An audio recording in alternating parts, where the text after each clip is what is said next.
All right, so welcome to this video. Today we'll be looking at quiz 1 for the course Introduction to Probability.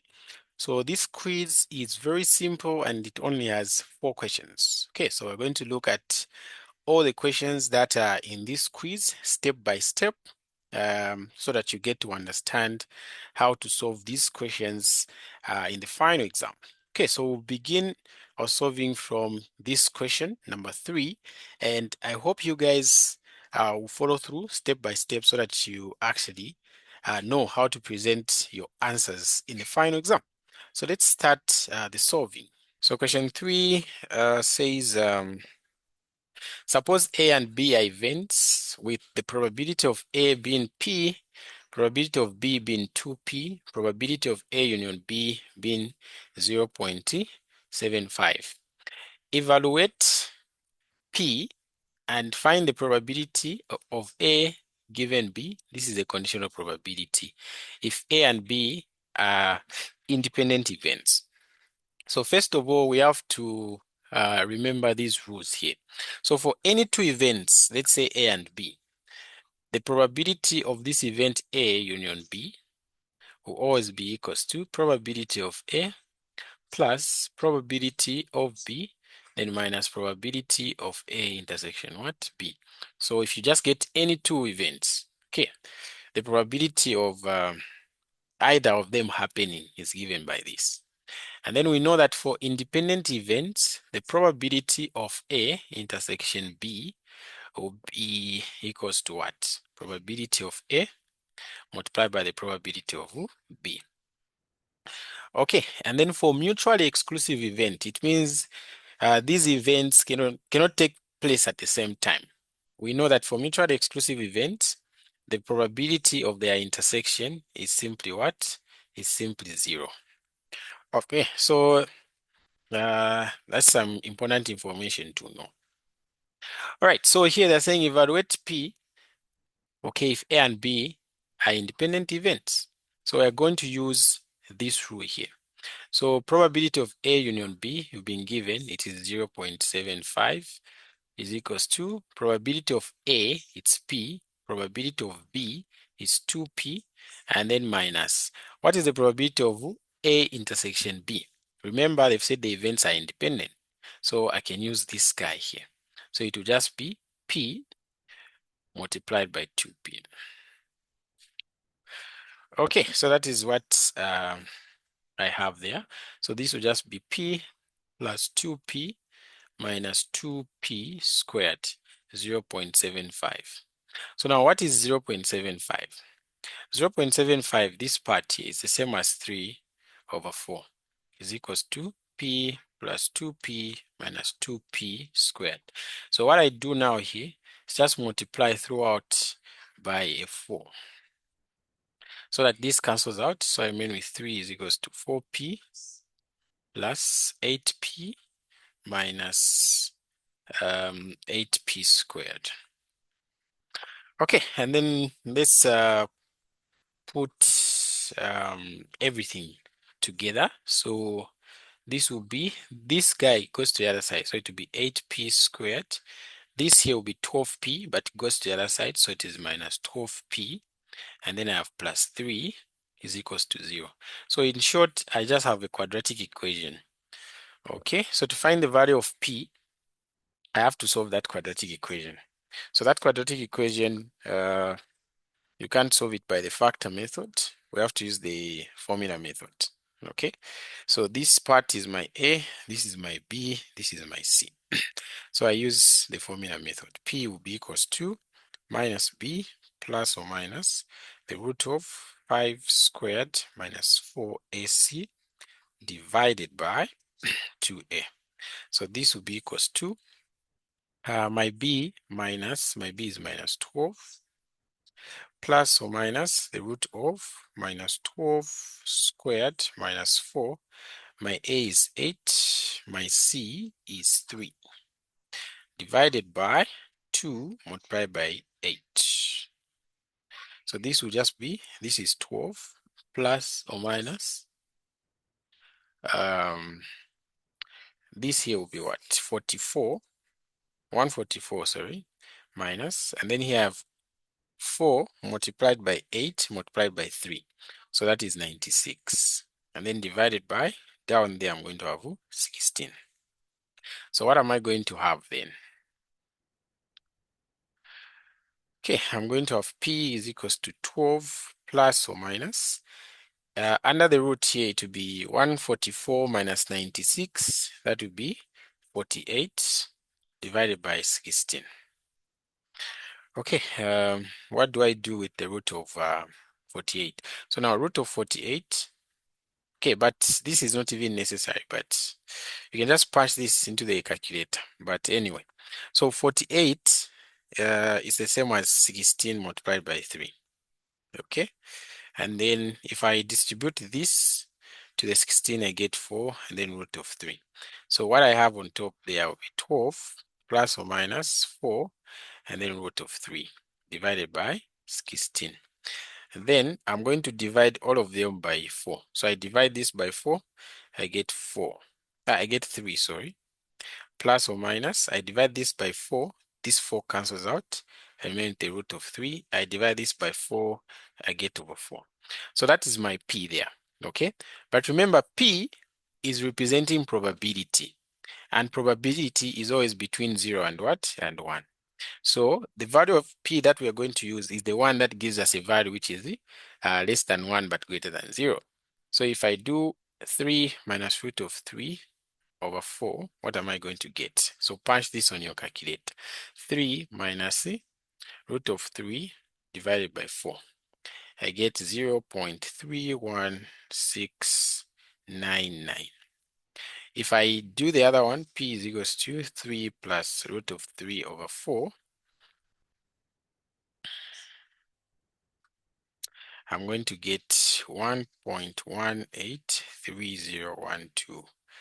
Okay, so you can see that this guy here is greater than 1. So it can't be the probability. It can't be the answer. Okay, so the only answer is this. P is equals to whatever value that I've found there. Okay, so that will be our answer.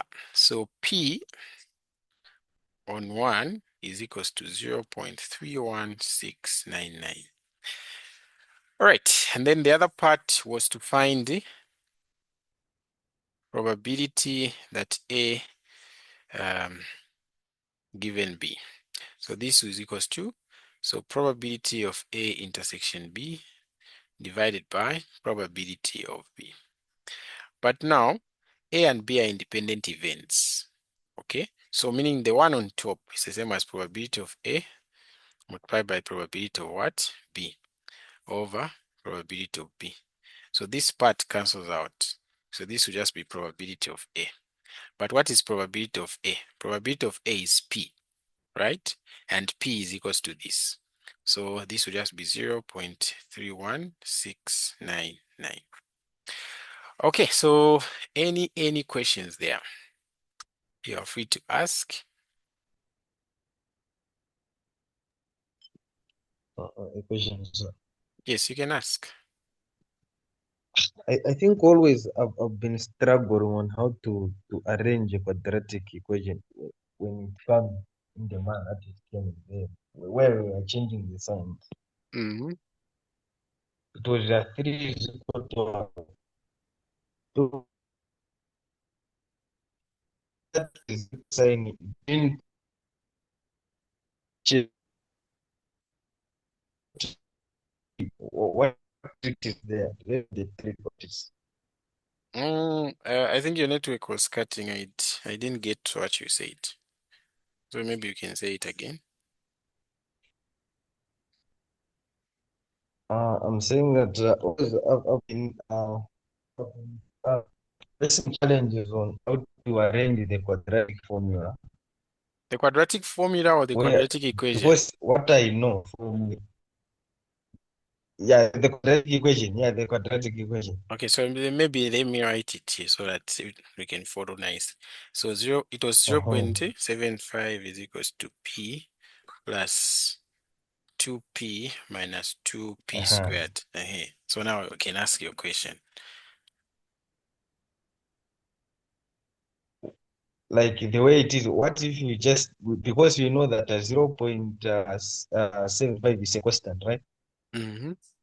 If you follow the bar formula there, our -2 is our A, right? Then Mm-hmm. 2 is our B. No, the B will Then be this plus this. P,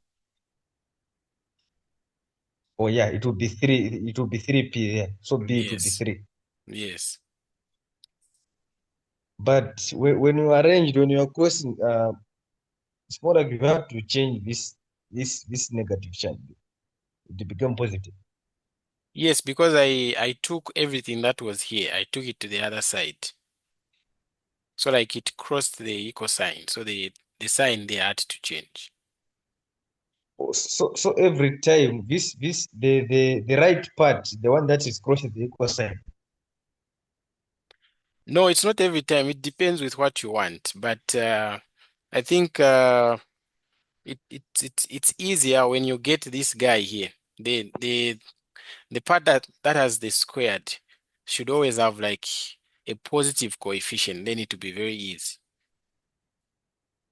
Oh, oh, Yes, but you okay, can I also solve it understand. just the way it was here. But it will still give you the same ones. All right, sir. Yes. All right. Okay, so let's look at the second part. So the second part is saying what? It's saying find the value of P or evaluate P if A and B are mutually exclusive events. So if A and B are mutually exclusive event, we know that this part will be 0. So using this formula on top there, it will be 0.75 is equals to P plus 2P, then minus 0. Because this part is 0, since they're saying mutually exclusive.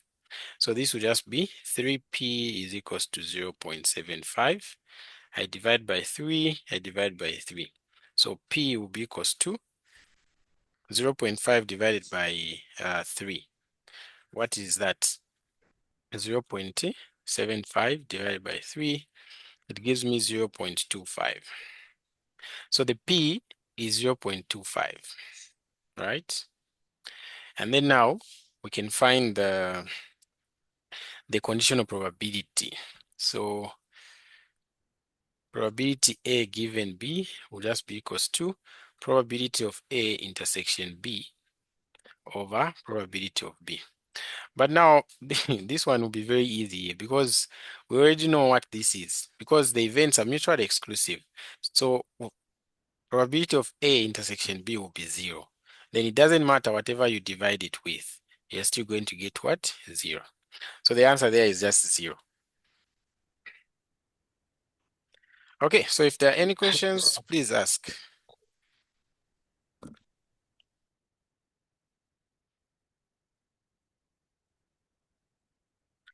Okay, so if there are no questions, let us look at the last question for today.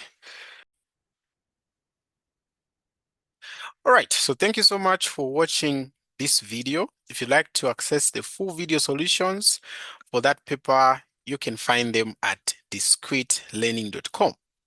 All right, so I'm Tutor Poul Solutions, as I said earlier, from Discrete Learning Institute. And Discrete Learning Institute offers supplementary lessons for a number of courses. Okay, so those courses include linear algebra. You can see here there is financial mathematics, introduction to statistics, introduction to probability, introduction to real analysis, and analytical geometry and calculus. Okay, so if you're having challenges with any of these courses, you are free to subscribe with our website and you're going to find help materials on our website. And in each of the courses that you can see here, when you subscribe with Discrete Learning Institute, you're going to access solutions to quizzes and tests. You're going to access solutions to tutorial sheets. Okay, you're going to access solutions to final exam past papers. You access solutions to assignments. Okay, and also we are going to provide topic lessons, concept lessons, and the like. will also allow you to consult from us. So meaning that if you are watching some of our videos, okay, on YouTube, or on the website and you don't understand anything, you can simply direct inbox us. Okay, you can DM us and we'll be able to help you just get a clear picture of whatever concept that you are trying to get. Okay, so these are the services that we offer and we are available to help you if you have any challenges in any of them. Okay, so let me show you the website. Okay, for those who have never seen the website, I can show you the website here. So you just open Chrome and then type in discrete learning.com and then you go to the website. Okay, so you just wait for it to load and ta-da, you are inside the website. So this is our website here. This is how it looks like. But if you're a first-time user, it's going to actually ask you to create an account for yourself. So you just put in the normal details, your name, your email, you set your password, and then when you log in, you will see something like this. Okay, so we offer a range of courses. So if you know anyone who is in first year, we do offer first year courses. Anyone who is doing a medical program, pharmacy, biomed, nursing, we also have lessons on that. And then we have lessons on second year mathematical courses, third year mathematical courses, and soon fourth year mathematical courses. So it all depends on whatever lessons you're looking for. So you can see on top here, we have these filters to help you just navigate through the website. So if you're in second year, just come and click here. Second year math courses. So we click second year math courses, and you are going to see that it's going to take us to where the courses are. So these are the second year math courses that we currently have, and more will be added to the website. So you can see there's linear algebra, intro to real analysis, analytical geometry and calculus. Some call it Math 2100, Introduction to Probability and Statistics, Financial Mathematics, Stats and Probability for economic students. Okay, so you can subscribe for any of these courses and we'll be able to help you, okay, prepare for your assessments and for your final exam. So for example, if I open this course here, you'll see that I'll find exam papers, I'll find tutorial sheets, I'll find some topic lessons, and all the help materials that we've uploaded there to just ease um, your academic pressure. Okay, so don't delay.